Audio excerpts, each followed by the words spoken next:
أعوذ بالله من الشيطان الرجيم. بسم الله الرحمن الرحيم. السلام عليكم ورحمة الله وبركاته. إن الحمد لله نحمده ونستعينه ونستغفره ونستهديه ونتوب إليه ونعوذ بالله من شرور أنفسنا وسيئات أعمالنا. من يهده الله فلا مضل له ومن يضلل فلن تجد له وليا مرشدا. أشهد أن لا إله إلا الله وحده لا شريك له وأشهد أن محمدا عبده ورسوله بلغ الرسالة وأدى الأمانة ونصح الأمة وجاهد في سبيل الله. اللهم فصل وسلم وبارك على هذا النبي الكريم سيدنا ومولانا محمد وعلى آله وصحبه ومن سار على نهجه إلى يوم الدين. أما بعد فيا عباد الله أوصيكم وإياي نفسي بتقوى الله وطاعته فقد فاز المتقون.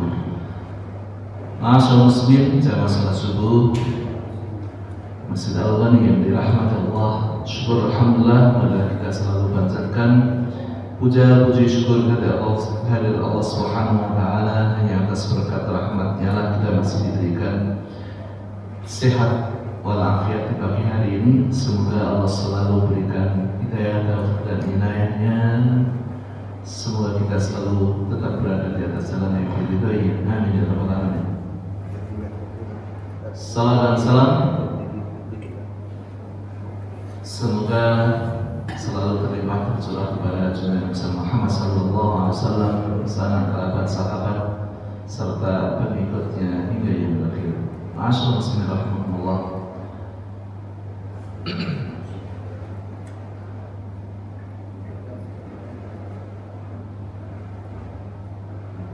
Ya, nunggu di connect dulu. Pada kesempatan kali ini kita akan membahas hadis arba'in yang ke-6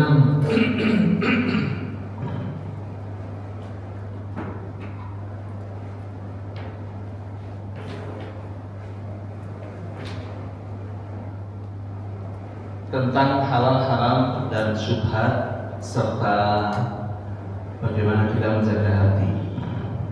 Ini ada keterkaitannya. Hadis yang ke-6 ini saya akan bacakan. Bismillahirrahmanirrahim. An Abi Abdillah An-Nu'man bin Bashir radhiyallahu anhuma qala sami'tu Rasulullah sallallahu alaihi wasallam yaqul innal halala bayyinun wa innal harama bayyinun wa bainahuma umurun mushtabihat la ya'lamuhunna katsirun minan nas faman ittaqa asy-syubuhat faqad istabra'a lidinihi wa 'irdihi wa man waqa'a fi asy-syubuhat waqa'a fil haram karra'i yar'a hawla al-hima yushiku an yarta'a fihi ala wa inna likulli malikin hima ala wa inna himallahi maharimuh ala wa inna fil jasadi mudghah idza salahat salahal jasadu kulluh wa idza fasadat fasadal jasadu kulluh ala wa hiya al-qalb. Rawahu Bukhari wa Muslim. Dari Abi Abdullah An-Nu'man bin Bashir radhiyallahu anhuma. Abdullah bin An-Nu'man bin Bashir ini beliau dan bapaknya adalah sahabat yang mulia, makanya dinamakan anhuma radhiyallahu anhuma. Ridha Allah untuk mereka berdua, yaitu beliau dan bapaknya. Kalau radhiyallahu anhum, keridhaan Allah untuk mereka semuanya. Kalau radhiyallahu anhu, keridhaan Allah untuk dia laki-laki. Radhiyallahu anha, ridha Allah untuk dia perempuan. Ia berkata bahwa ia mendengar Rasulullah sallallahu alaihi wasallam bersabda, sesungguhnya yang halal itu jelas, sebagaimana yang haram pun juga jelas. Di antara keduanya terdapat perkara-perkara yang syubhat, yang masih samar-samar, yang tidak diketahui oleh kebanyakan manusia. Barang siapa yang menghindarkan diri dari perkara syubhat, maka ia telah menyelamatkan agama dan kehormatannya. Barang siapa yang terjerumus ke dalam perkara syubhat, maka ia bisa terjatuh pada perkara yang haram. Sebagaimana ada pengembala yang mengembalakan ternaknya di sekitar tanah larangan yang hampir menjerumuskannya. Ketahuilah, setiap raja memiliki tanah larangan, dan tanah larangan Allah di bumi adalah perkara-perkara yang diharamkannya. Ingatlah, di dalam jasad itu ada segumpal daging. Jika ia baik, maka seluruh jasad akan ikut baik. Jika ia rusak, maka seluruh jasad akan rusak. Ingat, segumpal daging itu adalah hati atau jantung. Hadis riwayat Bukhari Muslim. Dalam hadis Bukhari pada nomor 2051,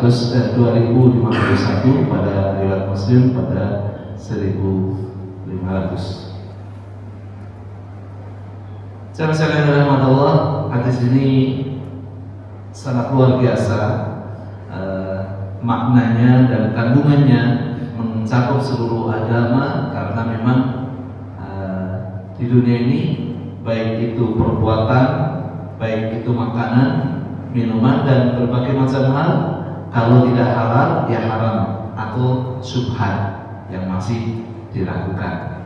Seluruhnya, perbuatan apapun itu, amalan apapun itu, sholat halal atau haram kan ya, berjudi halal atau haram, jelas kan ya, jelas. Jadi di dunia ini perbuatan maupun makanan semuanya sudah jelas antara halal dan haramnya. Atau mungkin masih ada yang samar-samar, yang masih remang-remang, masih meragukan apakah dia halal atau haram. Ada percampuran antara yang halal dan haram, bisa jadi masih remang-remang.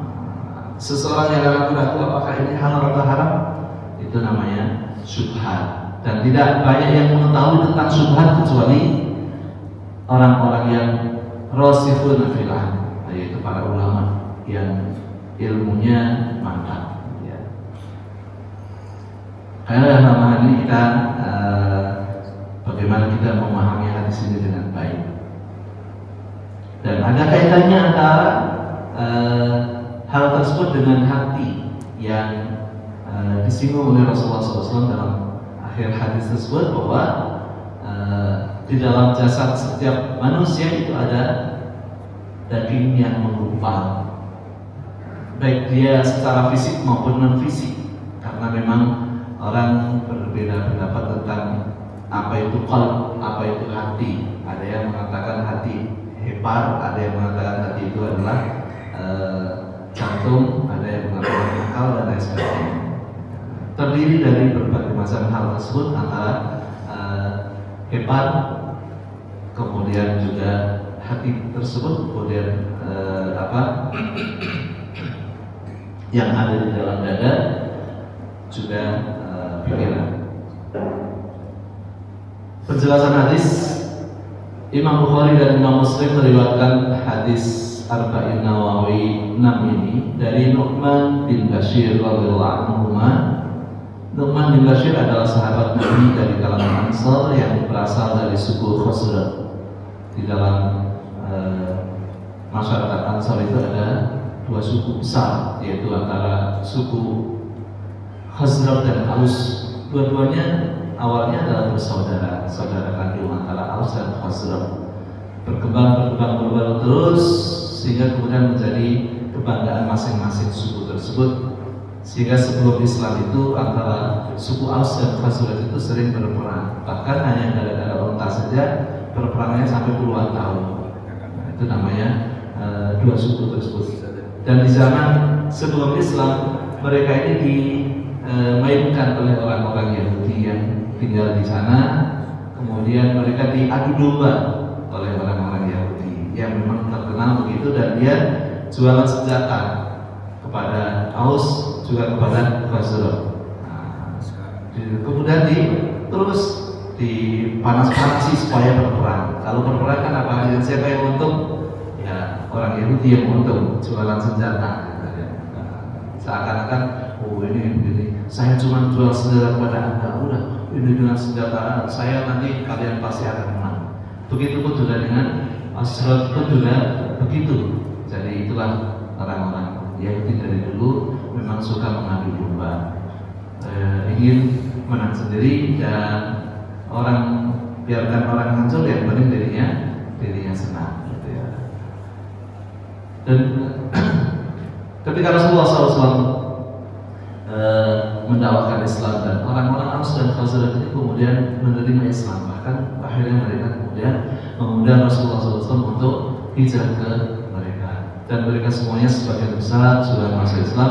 Ini yang membuat orang-orang Yahudi itu kemudian mereka ketar-ketir antara Aus dan Khazraj sudah tidak berperang lagi dengan adanya Islam. Demikian juga ayahnya Bashir, ini juga ayahnya Nu'man, yaitu Bashir, itu juga seorang sahabat yang mulia. Nu'man lahir pada 7 tahun atau 7 bulan 7 tahun 7 bulan sebelum Rasulullah SAW wafat. Maka beliau adalah sahabat yang muda, sangat muda. Menerima Islam itu di zaman Rasulullah SAW hanya sebentar saja menerima cahaya Islam. Di saat Rasulullah SAW berada di kota Madinah, beliau baru-baru lahir, sehingga kemudian masuk Islamnya itu bersama dengan Rasulullah SAW. Menerima dakwah Islam itu hanya beberapa tahun saja. Namun hadis ini menjadi bukti kecerdasan dan kekuatan hafalannya, karena pada usia dini ia telah menerima hadis dan menghafalkannya. Memang tidak semua perawi mengakui Nu'man mendengar hadis ini langsung dari Rasulullah SAW. Namun Abdullah bin Umar radhiyallahu anhu berpendapat bahwa Nu'man mendengarnya langsung dari Rasulullah SAW. Nu'man terkenal sebagai seorang sahabat yang dermawan. Ia suka berbagi dan suka menolong orang-orang yang membutuhkannya. Ketika ada orang membutuhkan bantuan saat ia sedang tidak punya uang, ia menggunakan kecerdasannya untuk membantu orang-orang tersebut. Maka di masa pemerintahan Muawiyah bin Abi Sufyan, Nu'man itu mendapatkan amanah sebagai gubernur Homs, sebagai gubernur dalam masa muda usianya. Pernah suatu hari Abu Musabbih dari Hamdan minta bantuan Nu'man karena terlilit utang. Nu'man lantas memanggil penduduk Homs hingga berkumpul sekitar 20.000 orang. Wahai penduduk Homs, orang ini adalah saudara kalian yang datang untuk meminta bantuan. Katakan kepadaku apa pendapat kalian. Semoga Allah memberi usia panjang kepada Amir. Lakukanlah apa yang terbaik menurut Anda, jawab mereka. Nu'man mengulangi pertanyaannya hingga mereka menjawab, kalau begitu masing-masing dari kami akan membantu 2 dinar untuknya. Segera mereka mengumpulkan uang bantuan tersebut. Nu'man juga menambahkannya dari Baitul Mal hingga totalnya mencapai 40.000 dinar. Dinar itu uang emas ya. 1 dinar itu sekian, berarti memang sangat besar jumlahnya, miliaran. Abu al-Musabbih terharu menyaksikan hal tersebut, lantas bersyair memuji kecerdasan dan kedermawanan Nu'man. Ini salah satu contoh yang diikuti oleh beberapa orang. 5 tahun kemarin itu seorang kepala sekolah dan seorang guru yang mengumpulkan uang dari wali murid ya, di daerah mana, Sumatera ya, daerah Sumatera yang sekarang dihukum dia gara-gara ngumpulin uang itu, ngumpulin uang dari komite sekolah gitu ya. Mereka semuanya sudah sepakat, udah tidak urunan saja untuk memberikan bantuan kepada 10 orang guru honorer yang terlambat gajinya 10 bulan. Kasihan kan? Dia seorang kepala sekolah baru diangkat gitu, terus kemudian ada kasus seperti ini. Bagaimana ia panggil orang tua? Apa yang kita akan lakukan? Udah kita urunan aja 20.000 masing-masing. 20.000 kukurin untuk diberikan kepada 10 orang guru honorer tersebut. Ia tidak menerima sama sekali gitu ya. Tapi kemudian ia dipecat 2 orang ini. Prosesnya panjang sampai mahkamah, sehingga kemudian terakhir dia dipecat dan kemudian dipenjara 1 tahun di penjara. Balik lagi ke sekolah, udah nggak ada job lagi, udah tidak jadi guru lagi, dipecat. Nah, ini lagi rame sekarang. Ya, semoga orang yang memiliki niat yang ikhlas terus ikhlas, mungkin salah dalam ini ya, administrasi gitu ya, dipersalahkan gitu ya. Nah, atau mungkin ada orang-orang tertentu yang melakukan berbagai macam hal untuk menghancurkan orang ini. Ya semoga Allah berikan jalan yang terbaik bagi mereka. Baik, jemaah sekalian dirahmati Allah, ada beberapa pemahaman dari hadis ini. Yang pertama, 3 status perkara. Perkara-perkara di dunia ini, baik makanan maupun perbuatan, tidak akan lepas dari 3 status: halal, haram, syubhat. Sebagaimana dalam hadis yang pertama, dalam bagian pertama dari hadis ini, innal halala bayyinun wa innal harama bayyinun wa bainahuma umurun mushtabihat.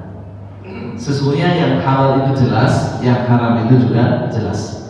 Di antara keduanya terdapat perkara yang syubhat. Halal adalah segala sesuatu yang jelas diperbolehkan. Misalnya makan, uang, berjalan, menikah, itu adalah hal-hal yang boleh, hal-hal yang halal. Haram adalah segala sesuatu yang jelas-jelas dilarang. Misalnya minum khamr, mencuri, berzina, makan babi dan sebagainya. Itu adalah hal-hal yang sudah jelas haramnya. Sedangkan syubhat adalah tidak jelas bolehnya, tidak jelas haramnya, tidak jelas, dan harus dijelaskan oleh para ulama. Karena orang-orang banyak yang ragu-ragu terhadap kehalalannya, apakah itu boleh atau tidak bolehkan. Kemudian syubhat itu bagi banyak orang sesuatu yang tidak jelas. Syubhat bagi banyak orang itu tidak jelas, sementara bagi para ulama itu ya mereka memahaminya dengan baik, dengan jelas. Kandungan kedua dari hadis arba'in yang ke-6 ini merupakan penjelasan dari bagian kedua sabda Rasulullah SAW. Wa bainahuma umurun mushtabihat la ya'lamuhunna katsirun minan nas. Di antara keduanya terdapat perkara syubhat yang kebanyakan orang tidak mengetahuinya. Di antara kebanyakan orang tidak mengetahuinya. Ya, banyak orang tidak mengetahui perkara syubhat, namun para ulama bisa mengetahuinya dengan jelas melalui berbagai macam dalil dari Al-Quran, hadis, istihad para ulama yang mereka pahami dengan baik dan benar. Sehingga para ulama ini mereka adalah warasatul anbiya, pewaris para nabi, pewaris para rasul. Dan tentu kita harus bergaul dengan para ulama, kita harus memulazamahi mereka, bersama-sama dengan mereka, menimba ilmu mereka, karena mereka orang yang paling paham terhadap Quran, hadis maupun berbagai macam fatwa-fatwa para ulama terdahulu. Sehingga ketika ada permasalahan baru, belum jelas halal haramnya, belum jelas ini hukumnya apa, maka kita mendekati para ulama, meminta fatwa mereka, dan kemudian memahaminya dengan baik dan benar, dan kemudian mengamalkan hal tersebut. Karena mereka adalah pewaris para nabi. Ulama membagi syubhat menjadi 3 macam. Ini pemahaman dari mereka. Kalau kita kan tidak tahu apa itu subhat aja nggak tahu gitu. Maka para ulama ini mereka memahaminya bahwa subhat itu terbagi menjadi 3 macam. Pertama, haram bercampur halal atau halal bercampur haram. Contohnya 2 kambing, jagal muslim menyembelih seekor kambing, sedangkan jagal kafir menyembelih yang seekor sisanya. Lalu daging kedua kambing itu bercampur, kan sudah jelas ya, yang halal dan haram. Kambing yang disembelih oleh seorang jagal muslim halal, sementara kambing yang disembelih oleh jagal kafir tentunya adalah haram. Tapi kambing tersebut kemudian dicampur menjadi satu, kambing tersebut dicampur menjadi satu, sehingga tercampurlah antara yang halal dan haram. Ini kasus pertama. Kemudian halal, tapi kemudian timbul keraguan. Halal, tapi kemudian timbul keraguan. Contohnya istri ragu telah dicerai oleh suaminya atau belum. Istri ragu, suaminya telah menceraikannya atau belum. Ini kan antara halal yang bercampur dengan ragu. Kan hal-hal seperti ini kan memang harus jelas. Mau kembali hubungan suami istri kan harus jelas halal atau sudah haram ini. Karena apa? Takutnya sudah diceraikan. Contoh lain, orang yang sudah berwudu namun ragu-ragu apakah sudah batal atau belum. Yakin bahwa kita adalah sudah berwudu, tapi kemudian kita ragu, lah tadi sudah batal belum ya? Sudah tentu belum ya? Tapi kalau sebagian masyarakat kita kan demek istrinya, memegang istrinya kan batal. Memahami dari firman Allah, aula mastumun nisa, atau kalian memegang istri. Sebagian berpendapat bahwa la mastumun nisa, memegang wanita itu bukan hanya sekedar memegang, tapi al-jama'ah bisa, atau kalian berhubungan, bergaul dengan, berhubungan intim dengan istri kalian, dengan wanita. Nah, perbedaan hanya dari sisi bahasa itu. Dua-duanya tentunya memiliki dasar yang kuat, dalil yang kuat. Nah, yang ketiga, dilakukan hal haramnya. Ragu antara ini halal atau haram. Contohnya, Rasulullah pernah melihat kurma di atas tikar beliau. Beliau tidak tahu itu sedekah atau hadiah. Karena bagi Rasulullah SAW dan keturunannya Bani Hashim, bahwa sedekah itu haram bagi mereka. Maka kalau ada orang-orang yang mengaku sebagai keturunan Rasul, ya haram menerima sedekah, menerima zakat, haram, tidak boleh. Tapi kalau hadiah boleh, ini hadiah. Maka salah satu cara Salman Al-Farisi masuk Islam itu kan memberikan kurma. Wahai tuan-tuan, ini saya berikan sedekah dari saya. Rasulullah SAW kemudian mempersilahkan, silakan dimakan. Tapi Rasul tidak memakan. Besok-besoknya beliau datang kembali dan mengatakan, wahai tuan-tuan, ini saya bawakan kurma sebagai hadiah dari saya. Rasul mempersilahkan mereka makan, ayo makan, dan Rasul pun juga makan. Satu tanda-tanda bahwa ini adalah beliau adalah seorang Rasul, yaitu halal bagi beliau untuk memakan hadiah, tapi tidak halal bagi beliau untuk memakan sedekah. Nah, kasusnya adalah ketika Rasulullah SAW melihat di situ ada kurma, tidak ketahuan apakah itu kurma sedekah atau kurma hadiah, sehingga beliau ragu-ragu. Nah, ketika perkara itu merupakan syubhat bagi banyak orang, banyak orang menganggap bahwa tiga-tiganya itu adalah syubhat, susah untuk mengetahui hukumnya. Namun bagi para ulama, mereka bisa mengetahui kejelasan hukumnya, jelas bagi mereka. Yang pertama, kita tidak boleh memakan daging tersebut karena sudah bercampur antara yang halal dan haram. Jelas sudah bercampur, dan kalau kita memakannya ya khawatir jelas-jelas itu akan, karena memang di situ ada jelas ada halal, ada yang haram, yang sudah bercampur, maka yang halal pun sudah bercampur dengan yang haram, maka tidak dibolehkan. Contohnya di supermarket misalnya, di supermarket di situ dijual daging babi, ada juga daging sapi dan sebagainya. Ada di situ ada jelas juga. Dan kita tahu bahwa alat pemotongnya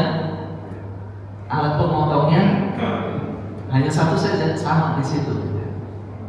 Berarti kan alatnya itu dipergunakan untuk memotong berbagai macam daging-daging yang ada gitu. Dan ya, kalau begitu bagi kita ya udah nggak usah beli di situ, beli di tempat lain. Memang masih meragukan gitu. Boleh jadi dia punya dua alat, gitu. Boleh jadi hanya satu alat gitu kan ya. Kalau jelas-jelas satu alat berarti haram. Kenapa? Ya ini bercampur penggunaan baik tempat maupun alatnya untuk menyembelih ataupun untuk memotong-motong daging-daging tersebut, jelas bercampur. Nggak mungkin kan alatnya habis dipakai daging babi kemudian dicuci 7 kali ditambah dengan tanah, nggak mungkin itu dilakukan. Nggak mungkin. Maka dalam hal ini kita berlepas diri dari atau meninggalkan hal-hal yang syubhat. Atau kalau ke warung tertentu itu biasanya di sana ada kepala babi yang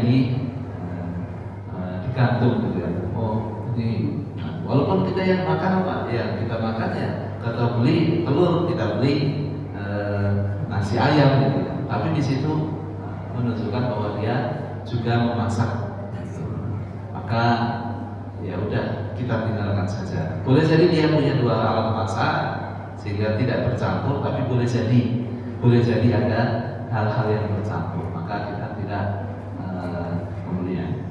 Jangan sampai juga kita punya pandangan ya udah yang penting kita baca Bismillah saja. Bukan, nggak cukup dengan baca basmalah. Kenapa? Karena ada percampuran, kemungkinan bercampurnya, dan juga ada boleh jadi di daerah-daerah tertentu yang mungkin yang mau menyembelihnya bukan muslim, tidak menggunakan Bismillah. Gitu. Yang kedua, ia tidak perlu wudhu karena keraguan tidak boleh mengalahkan keyakinan. Yakin sudah berwudhu, yakin, tapi masih ragu apakah sudah batal atau belum. Maka keraguan tadi tidak menghilangkan keyakinan. Yakin, maka itu yang berlaku. Yakin bahwa dia sudah menikah, ragu-ragu apakah suaminya sudah mentalak atau belum, ya maka keyakinan tadi yang didahulukan. Sedangkan yang ketiga, Rasulullah SAW tidak memakan kurma tersebut karena khawatir ia adalah sedekah. Khawatir bahwa ia adalah sedekah. Jadi antara ragu dan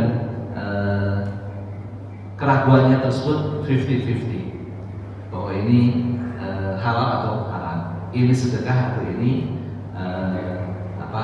hadiah, maka beliau meninggalkan. Kemudian menghindari syubhat. Kandungan ketiga dari hadis Arba'in Nawawi yang ke-6 ini adalah menghindari syubhat, sebagaimana sabda Rasulullah SAW, "Faman ittaqa syubhat faqad istabra'a lidinihi wa irdihi." Barang siapa yang menghindarkan diri dari perkara syubhat, maka ia telah menyelamatkan agama dan kehormatannya. Menghindarkan diri dari syubhat. Kalau kita masih bisa bertanya kepada para ulama, ya kita tanyakan kepada mereka, ini saya masih ragu-ragu dengan hukum ini, saya masih ragu-ragu apakah begini. Kasusnya kemudian kita bawa kepada seorang alim, seorang ulama, dan kita tanyakan. Kalau mereka mengatakan begini, ya maka kita ikuti. Menghindarkan diri dari syubhat merupakan langkah menyelamatkan agama dan kehormatannya, agar tidak terjatuh kepada yang haram. Misalnya pada kasus pertama tadi, karena daging yang halal bercampur dengan yang halal, yang haram bercampur dengan yang halal, yang halal bercampur dengan yang haram. Ia tidak memakan daging tersebut karena tidak bisa memastikan mana yang halal dan mana yang haram, mana yang halal, mana yang haram, karena sudah bercampur. Tidak mungkin kita memilih di antara daging tersebut, sehingga ya udah kita anggap semua bercampur dan kita menyelamatkan diri darinya. Kita kasih ke kucing karena kucing tidak ada halal dan haram bagi kucing semuanya. Tapi nggak boleh juga dikasihkan kepada orang duafa, misalnya kasihan, kita masak aja kita kasih ke orang-orang duafa, nggak boleh juga. Kita berarti mengasih hal-hal yang syubhat kepada orang lain, tidak mendapatkan pahala tapi juga dosa. Kalau orang kafir, silahkan aja, tapi kita tidak memfasilitasi. nggak usah dikasihkan orang kafir, nggak boleh juga. Itu kan kita memfasilitasi, orang memberikan kemudahan bagi orang untuk melakukan Makan yang haram. makan yang tidak halal. Bahkan orang yang sempurna takwanya bukan hanya meninggalkan yang syubhat, tapi ia rela meninggalkan yang halal karena takut terjerumus ke dalam hal yang haram. Sebagaimana kata Abu Dzar Al-Ghifari radhiyallahu anhu, kesempurnaan takwa adalah meninggalkan beberapa hal yang halal karena takut hal itu haram. Jadi khawatir, takut, sehingga dia meninggalkan. Ini pendapat sebagian ulama demikian. Al-Hasan Al-Basri mengatakan ketakwaan senantiasa melekat pada orang-orang yang bertakwa selama ia meninggalkan beberapa hal yang diperbolehkan karena takut barang tersebut dilarang. Jadi tidak ceromohan, tidak melihat berbagai macam makanan atau langsung pengen menyantap semuanya.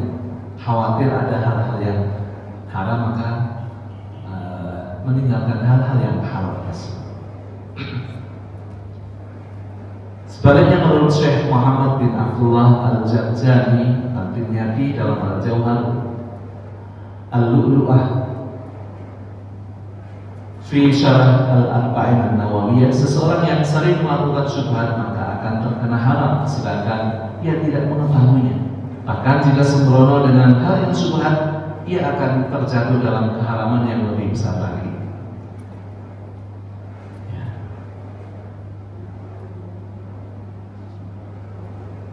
Larangan Allah adalah perkara yang Dia haramkan. Ala wa inna likulli malikin hima, ala wa inna himallahi maharim. Ini kandungan yang keempat dari hadis Arba'in. Ketahuilah setiap raja memiliki tanah larangan, hima. Dan tanah larangan Allah di bumi adalah perkara-perkara yang Dia haramkan. Hal-hal yang haram itu dianggap seperti hima. Hima itu adalah sebuah tanah larangan yang di situ biasanya para raja punya tanah-tanah yang khusus untuk pengembaraan ternak-ternak raja, atau mungkin kuda-kuda pilihan dan sebagainya, sehingga orang lain tidak boleh masuk ke dalam tanah tersebut, ke dalam tanah taman-taman tersebut. Maka dibuatlah batas-batasan, itu adalah hima, tanah larangan milik raja. Orang nggak boleh masuk ke dalamnya, ataupun ternak-ternak orang tidak boleh masuk ke dalamnya. Kalau masuk maka mendapatkan hukuman yang berat. Maka rakyat takut untuk mendekat tersebut. Nah, seseorang yang mendekat mendekati hal-hal yang syubhat itu seperti orang yang berternak ataupun mengembalakan ternaknya itu di sekitar hima tersebut, di sekitar tanah larangan tersebut. Khawatir kan, di sini udah pada habis gitu. Oh, ternyata di tanah larangan itu ada banyak rumput hijau gitu. Takutnya masuk ke dalamnya walaupun ada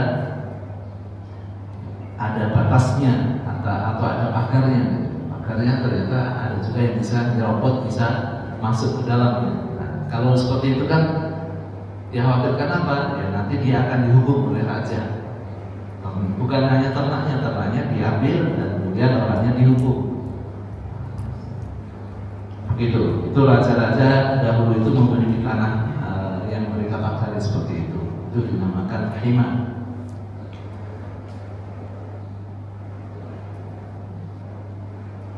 Seperti itulah perumpamaan hima atau tanah larangan Allah Subhanahu wa taala. Dan tanah larangan Allah di muka bumi itu adalah hal-hal yang Dia haramkan, yang Allah haramkan. Itu adalah seperti tanah larangan. Maka jika syubhat saja harus kita tinggalkan, apatah lagi hal yang haram. Terternak di samping-samping hal-hal yang di tanah hima tadi itulah syubhat. Ada syubhat, maka nggak boleh sih. Kalau masuk berarti dia sudah masuk ke dalam hal yang haram. Seperti itulah berarti orang-orang yang mendekat-dekat dengan hal-hal yang haram, mendekat-dekat hal-hal yang syubhat, khawatir terperosok ke dalam hal yang haram.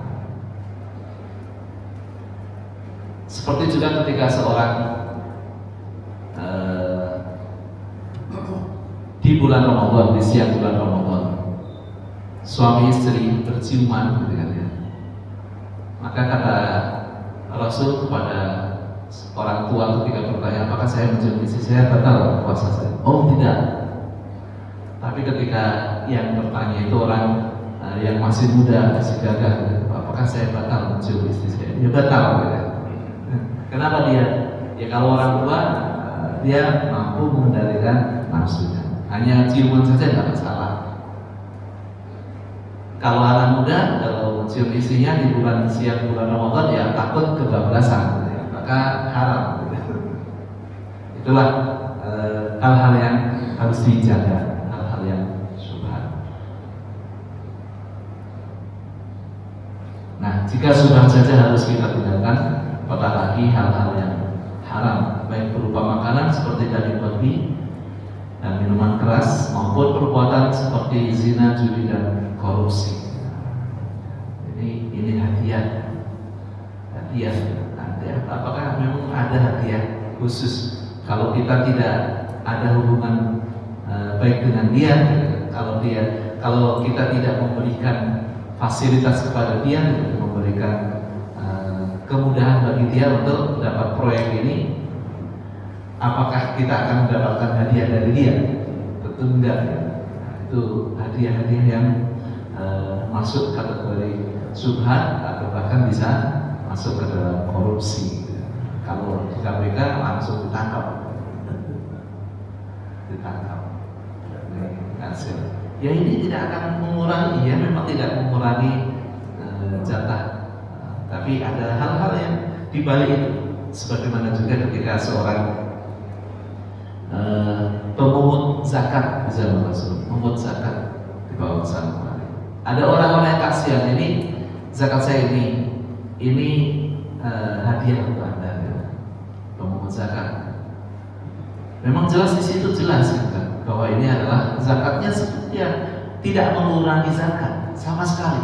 Beda sama tadi dapat proyek, beda, sangat beda. Kalau proyek tadi kan ada sesuatu yang memang terindikasi dia akan mengurangi uang proyek gitu ya, untuk diberikan kepada orang-orang tertentu yang mempermudah dalam dia mendapatkan proyek. Sementara ini zakat sama sekali tidak mengurangi harta zakat, zakatnya tetap sekian. Dan kemudian ada ngasih makanan, minuman ataupun ngasih sesuatu, makan uang.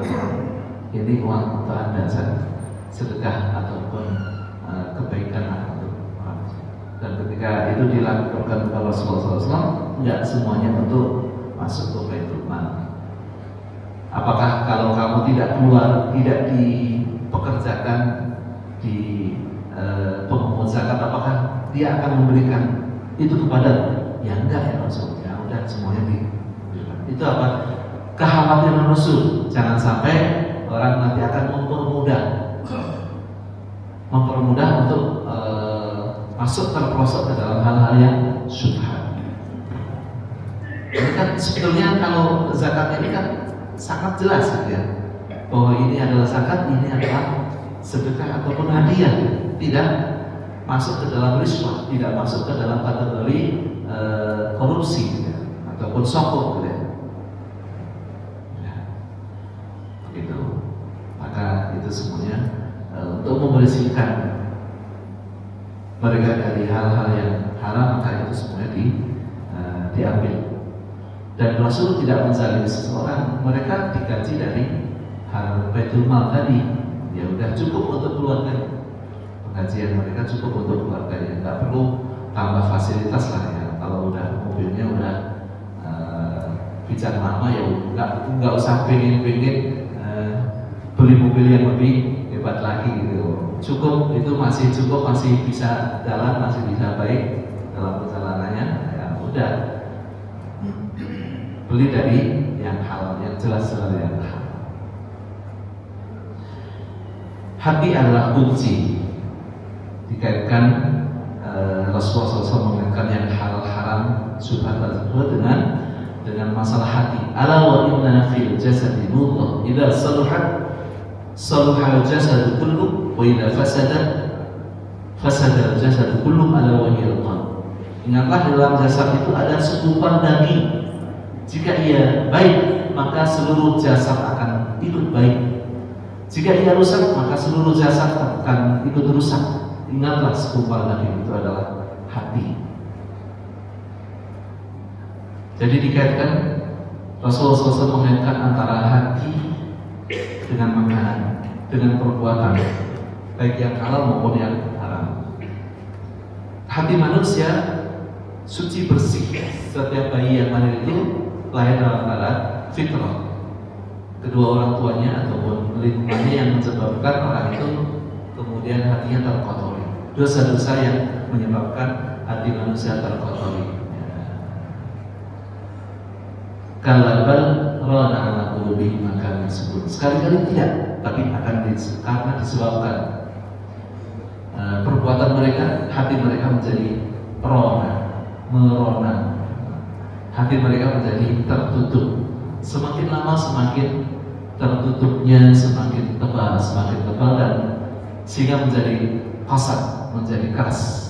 Kalau sudah mengeras, sudah keras kepala, keras hati, maka tidak mau menerima kebenaran lagi. Itu hati manusia demikian. Nah, makanya Rasulullah SAW mengaitkan antara makanan ataupun perbuatan yang haram ataupun perbuatan yang halal, makanan yang halal itu dengan hati.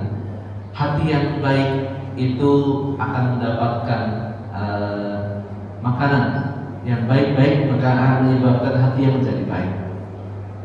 Hati yang kotor, keras kepala dan sebagainya, itu disebabkan dari makanan, perbuatan-perbuatan yang haram. Dosa-dosa akan menyebabkan hati mengeras, menjadi membatu dan bahkan sulit untuk menerima kebenaran. Makanya ketika saat memohon kepada Rasulullah SAW, ya Rasul, doakan saya agar saya mustajab dalam setiap doa selalu dikabulkan Allah. Ya Sa'ad, atib mat'amaka takun mustajab doa. Wahai Sa'ad, halalkanlah makananmu. Makanan yang masuk ke dalam tubuhmu itu yang masuk hanya yang halal dan thayyibah saja, maka kamu akan menjadi mustajab doa kamu. Atib mat'amaka takun mustajab doa. Makanan yang kau makan halal, harus yang halal, maka kamu akan mustajab doa. Karena apa? ketika tubuh kita makan makanan minuman gitu ya, ataupun perbuatan-perbuatan yang kita lakukan, terutama makanan ya, itu ketika masuk ke dalam tubuh maka itu berproses akan menjadi saripati makanan dan kemudian akan masuk ke dalam seluruh anggota tubuh menjadi darah, menjadi daging. Maka itu bercampur selama 40 hari 40 malam. Selama itu pula maka makanan yang haram tadi akan menyebabkan jasad kita terkotori yang haram. Maka ketika kita melakukan perbuatan-perbuatan kebaikan-kebaikan, selama kita terkotori dengan hal-hal yang haram tersebut, Allah tidak terima amal ibadah kita, tidak diterima selama 40 hari 40 malam. Doanya juga tidak akan dikabulkan, doanya tidak dikabulkan selama 40 hari 40 malam. Maka selama itulah prosesnya, sesudah itu baru akan berproses lagi makanan yang sesudah itu, makanan yang halal dan sebagainya akan berproses sehingga yang sudah terkotori tadi kemudian keluar dari tubuh kita. Makanya sangat berat orang-orang yang makan terus-menerus makanan yang haram, terus-menerus makanan yang haram, atau dia hasilkan dari hal-hal yang haram. Maka kita lihat anaknya orang-orang yang suka makanan yang haram ataupun mendapatkan makanannya dari cara yang haram gitu ya. Maka kalau anaknya itu macam-macam gitu ya, anaknya itu susah untuk diatur, anaknya itu susah untuk menerima kebenaran. Ya suaminya punya wanita idaman lain, istrinya pun juga punya pria idaman lain. Anak-anaknya bergajulan gitu ya, susah untuk diatur. Anaknya yang perempuan hamil di luar nikah, yang laki-laki sangat kena narkoba dan sebagainya. Itu semuanya introspeksi diri. Boleh jadi karena makanan dan minuman yang haram yang selama ini dia konsumsikan untuk anak istri. Jaga diri dan keluarga dari api neraka. Termasuk caranya adalah dengan memberikan rezeki yang halal kepada keluarganya. Ya. Dalam hadis ini senada dengan riwayat hadis Muslim, Inna Allah la yanzuru ila suwarikum wa amwalikum walakin yanzuru ila qulubikum wa a'malikum. Sesungguhnya Allah tidak melihat pada bentuk rupa dan harta kalian, akan tetapi Allah hanyalah melihat pada hati dan amalan kalian.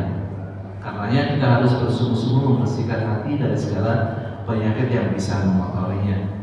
Imam Nawawi mencontohkan kita harus membersihkan hati dari benci, dendam, sombong, riya, hasad dan penyakit-penyakit hati yang lainnya.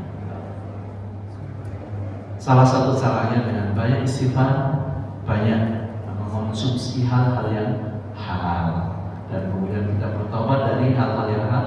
Karena kalau seandainya seseorang makan makanan yang haram tadi selama 40 hari tidak akan diterima, tapi ketika ia bertobat maka semuanya sudah bersih suci, sehingga sudah tidak ada lagi keraguan dan tetap beribadah akan diterima Allah Subhanahu wa Ta'ala. Semoga hadis seperti ini menginspirasi kita untuk menjauhi segala hal yang syubhat dan haram, serta menjaga kebersihan hati kita hingga menghadap Allah dalam kondisi mendapatkan ridho dan ampunan dari Amin ya Rabbal Alamin. Demikian Allah SWT. Barangkali masih ada waktu sampai 27 masih, silakan. Ya. Kalau sobat maksudnya sekarang banyak anak muda itu kan saya lihat tuh sebagai lifestyle gaya hidup, karena mereka rokok, nonton konser musik atau main kan mereka dilegalkan badan itu totalitas. Nah, rokok kan legal kan, terus mereka sebagai gaya hidup lah anak muda sekarang. Nah, di satu sisi mazhab yang itu kan tidak mengharapkan, tapi ada mazhab mengharapkan, gitu aja. Apa mazhab? Ya, mazhab. Madhab, ya. Ya. Oke. Merokok kan nggak diharamkan.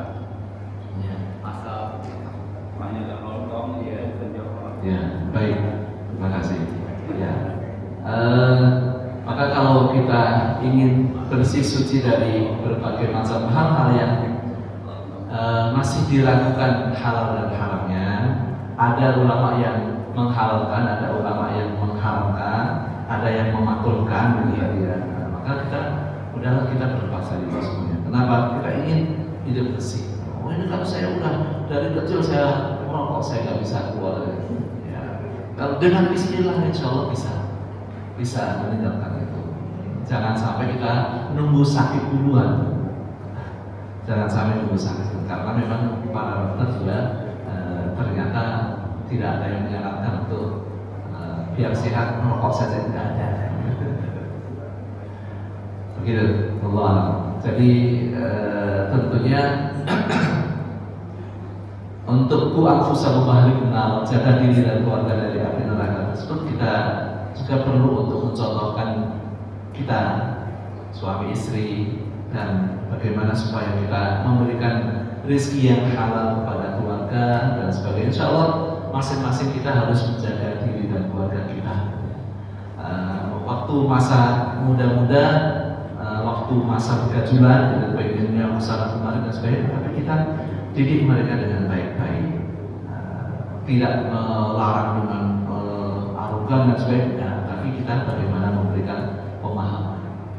Sebagaimana Ismail alaihissalam, Ismail kecil saat ketika mau disembelih saja, betapa dia mau disembelih gitu ya, tapi dia dengan sukarela penuh kasih sayang masih tetap mengatakan ya abadi, wahai ayahanda, dengan sebutan cinta kasih, lakukan apa yang diberitakan. Untuk punya anak seperti itu kan perlu didikan yang luar biasa. Gitu. Jadi mendidik anak, mendidik keluarga, mendidik anak istri, mendidik diri sendiri adalah madal hayat, harus sepanjang hayat kita lakukan. Memang berat orang Nabi saja, anaknya kafir gitu. Tapi kalau kita nggak usaha, maka tidak akan ada kebaikan. Usaha itu yang Allah akan nilai. Apakah berhasil atau tidak itu urusan belakangan. Gitu ya. Usaha yang kita lakukan, mendidik diri keluarga agar berada di atas keluarga yang benar. Allah. Nampaknya sudah masuk waktu syuruk, kita akhiri. Subhanallah wa bihamdika, asyhadu an la ilaha illa anta, astaghfiruka wa atubu ilaik. Assalamualaikum warahmatullahi wabarakatuh.